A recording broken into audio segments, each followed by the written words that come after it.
क्योंकि छोटी चोरी है, 50, 60, 70 करोड़, 100 करोड़ तो कोई चोरी नहीं होती।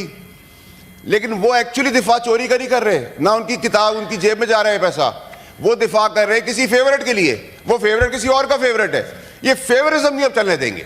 जिससे मुझे मुद्दे में और बताने की जरूरत नहीं कि चोरी, बेईमानी, बदमाशी और गुंडागर्दी इस मुल्क का वतीरा है।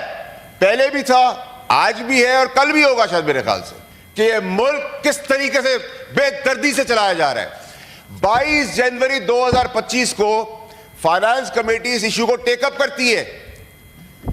22 जनवरी 2025 को एफबीआर, जो पाकिस्तान की किसी हमने देखा नहीं, हमने सुना नहीं, 22 जनवरी को एफबीआर मल्टीनेशनल को रेड कर देती है। अस्सलाम वालेकुम नाज़रीन इकराम, आपको मुकम्मल वीडियो दिखाते हैं। फैसल वाडा ने शहबाज शरीफ और मरियम नवाज साहिबा की चीखें निकलवा दी। असम्बली के अंदर खड़े होकर फैसल वाडा ने कहा कि इस तरह मुल्क नहीं चलता। अगर मुल्क में इसी तरह करप्शन होती रही तो मुल्क का सत्यानाश कर देंगे ये लोग। अगर इनसे हुकूमत नहीं चलाई जा रही तो ये खुलकर बात करें। फैसल वाडा की इतनी सख्त तकरीर कि आप कानों में उंगलियां देंगे। आप ये वीडियो देखिए, फिर इस पर बात करते हैं। डिफेंस मिनिस्टर साहब ने कहा कि जी ये कमेटी के अंदर लोग इन्फ्लुएंस हो गए। चले जी, मुझ पर तो इल्जाम लग गया, कोई मसला नहीं है। सलीम मांडीवाला साहब जो चेयरमैन है इस कमेटी के, पीपल्स पार्टी की एलाइज है, उन पे भी आपने इल्जाम लगा दिया कि हम इन्फ्लुएंस हो गए। ओके जी, आपकी अपनी नून लीग के लोग उस कमेटी के अंदर बैठे हुए हैं जो लब्बैक कह रहे हैं इस चीज को कि बिल्कुल हम ठीक काम कर रहे हैं, वो भी इन्फ्लुएंस हो गए। आपके minister of state Ali Malik साहब, वो भी कह रहे हैं कि ये बिल्कुल ठीक काम है, तो वो भी इन्फ्लुएंस हो गए। हमारे पे इन्फ्लुएंस क्या है सर? हम पे इल्जाम ये आ रहा है कि हम वो इन्फ्लुएंस हो गए हैं कि हम पाकिस्तान के एक्सचेकर को करोड़ों रुपए का फायदा पहुंचा रहे हैं। अच्छी म्यारी चीज को कह रहे हैं अच्छे दाम ले लो। ये पाकिस्तान की पहली चोरी है। ये चोरी आज तक पहले सुनी नहीं। वजीर दिफा साहब किसका दिफा कर रहे हैं, मैं उसको भी सियासत में क्लियर करना चाहता हूं। मैं उनको कभी इल्जाम नहीं लगाऊंगा कि वो चोरी के अंदर मुलविस है, क्योंकि छोटी चोरी है, 50, 60, 70 करोड़, 100 करोड़ तो कोई चोरी नहीं होती। लेकिन वो एक्चुअली दिफा चोरी का नहीं कर रहे, ना उनकी किताब उनकी जेब में जा रहा है पैसा, वो दिफा कर रहे हैं किसी फेवरेट के लिए। वो फेवरेट किसी और का फेवरेट है। ये फेवरिज्म नहीं अब चलने देंगे, नंबर एक।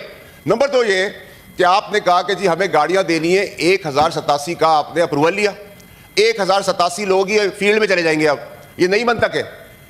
20 ग्रेड एंड ऑनवर्ड्स गाड़ियों की एलोकेशन हो सकती है, लेकिन 16 से 20 तक तो हमने 19 तक नहीं सुनी। चले जी, ये भी आज आपने उठा लिया मुद्दा कि चले जी जागीर है, चलाते हैं अपनी मर्जी से। फिर पॉलिसी बोर्ड है इसका, जिसका ये मैंडेट है, उसको भी नजरअंदाज कर दिया गया। फिर हमें ब्रीफिंग दी गई। अब मैं आपको पाकिस्तानी कौम को एक ऐसी 2-3 चीजें दिखाऊंगा जिससे मुझे मुद्दे में और बताने की जरूरत नहीं कि चोरी, बेईमानी, बदमाशी और गुंडागर्दी इस मुल्क का वतीरा है। पहले भी था, आज भी है और कल भी होगा शायद मेरे ख्याल से। फिर हमें कहा गया कि ये कैबिनेट का अप्रूवल है, सरांकों पे कैबिनेट का अप्रूवल है। कैबिनेट के अप्रूवल से 190 मिलियन पाउंड का भी हुआ था, आपने देख लिया, जेल हुई, तो इस पर भी जेल होगी। अब आ जाए अब सर मुद्दे के ऊपर। 10 तारीख को हमने, ये कागजात मेरे नहीं है, ये एफबीआर से रिलेटेड कागजात, 10 जनवरी को हमने इस मुद्दे को टेकअप किया। 10 ही जनवरी को लेटर ऑफ इंटेंट जल्दी जल्दी इशू कर दी जाती है। कॉन्ट्रैक्ट बनाया जाता है चेयरमैन साहब ऐसा कि आप बैठेंगे कुर्सी पे, आपका कद ये होगा, आप इस कुर्सी पे बैठेंगे, ये आपके राइट पे होगा, ये आपके लेफ्ट होगा, ये नहीं कि कॉन्ट्रैक्ट आपको चला जाना है। काम तो ये था ऑपोजिशन का, लेकिन ऑपोजिशन तो काम करने को तैयार ही नहीं है। अब आ जाए अब दूसरी चीज के ऊपर। 22 तारीख को, 22 जनवरी 2025 को कमेटी इजलास कर रही है, सवालों के जवाब मांग रही है। कोई सवाल का जवाब नहीं है। उस कमेटी में मेरे समेत पीपल्स पार्टी है ऑन बोर्ड, वो कह रही है काम बिल्कुल ठीक है, नून लीग कह रही है ये काम ठीक है, और फाइनेंस मिनिस्टर जो मिनिस्टर ऑफ स्टेट है वो भी कह रहे हैं ठीक है। अब सर एक बहुत इंपॉर्टेंट इशू आ गया यहां। इस इशू के अंदर आपको जो सबसे रेलेवेंट चीज जो पाकिस्तानी कौम को एक दफा खुल के देखनी पड़ेगी कि ये मुल्क किस तरीके से बेदर्दी से चलाया जा रहा है। 22 जनवरी 2025 को फाइनेंस कमेटी इस इशू को टेकअप करती है। 22 जनवरी 2025 को एफबीआर, जो पाकिस्तान की किसी हमने देखा नहीं, हमने सुना नहीं, 22 जनवरी को एफबीआर मल्टीनेशनल को रेड कर देती है। वो रेड करके उनके अंदर सर्च वारंट्स डालकर उनकी किताबें खोलती है। खोल ले, क्या वो मंशियात बेच रहे थे, क्या वो ह्यूमन ट्रैफिकिंग कर रहे थे, क्या वो मुल्क के खिलाफ साजिश कर रहे थे। ये मल्टीनेशनल भी इत्तफाकन फिर से वही कंपनी निकली जिसको धेड़ बकेड़ कर रहे थे। हम ये कह रहे हैं आपको गाड़ी लेनी है, इन सब चीजों के बावजूद ले ले।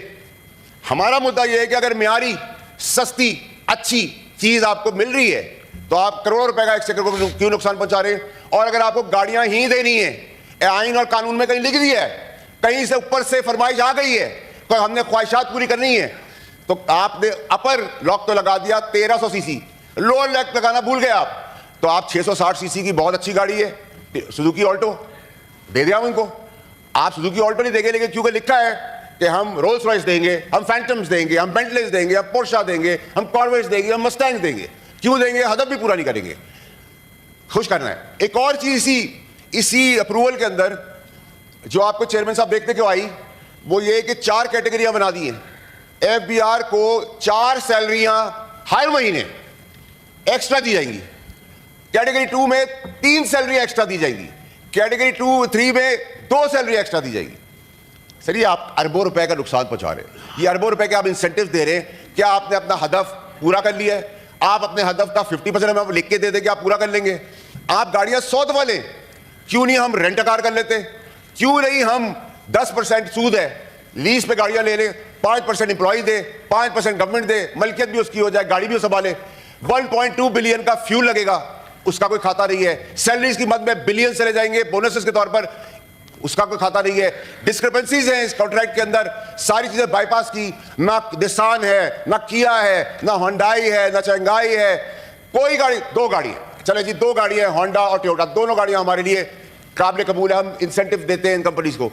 लेकिन आप मल्टीनेशनल्स को, जिनके इन्वेस्टमेंट के लिए तड़प रहे हैं हम आज कि हमारे पास दो फॉरेन फंडिंग हो, फॉरेन कंपनीज आए, आप उनको रेड कर देते हैं, रेड करके उनकी ऑडिट बुक्स खुलवा देते हैं, उनकी एजेंट्स की बुक्स खुलवा देते हैं। इत्तफाकन हुस्न इत्तफाक ये 22 ही को जिस पर कमेटी उठा रही है, 10 तारीख को जनवरी को कमेटी इशू उठाती है, तब 10 तारीख को एक्शन ले लेते हैं। ये नहीं कि इस माफिया के खिलाफ पाकिस्तान में कोई जरूरत ही नहीं करेगा कभी जिंदगी में, क्योंकि अगर आप खड़े होंगे तो आपकी फाइल खोल दी जाएगी, आप पे केस बना दिया जाएगा, आपको किसी भी तरीके से हरास किया जाएगा ताकि आप खामोशी से सुन लें और ये सब कुछ तमाशा होने दें।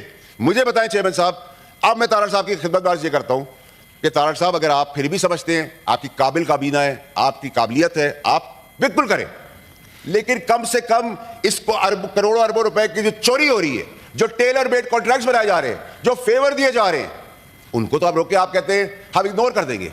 आप लोग बड़े बड़े अखबारों में नाज़रीन कराम, आपने वीडियो देखी फैसल वाडा की इंतहाई सख्त तकरीर। आज हुकूमत को आड़े हाथों ले लिया और वाज़ेह तौर पर कह दिया कि हुकूमत को होश के नाखन लेना चाहिए। जो मुल्क के अंदर हो रहा है इस पर हुकूमत एक्शन ले। आप जानते हैं कि इस वक्त पूरा पंजाब सैलाब में डूबा हुआ है और इन लोगों को अपनी सियासत की पड़ी और अपनी ही सियासत चमकाने में लगे हुए हैं। मरियम नवाज़ को फ़ोटो सेशन से फुर्सत नहीं मिलती, अगर उनसे फुर्सत मिले तो पाकिस्तानी अवाम का सोच सकें।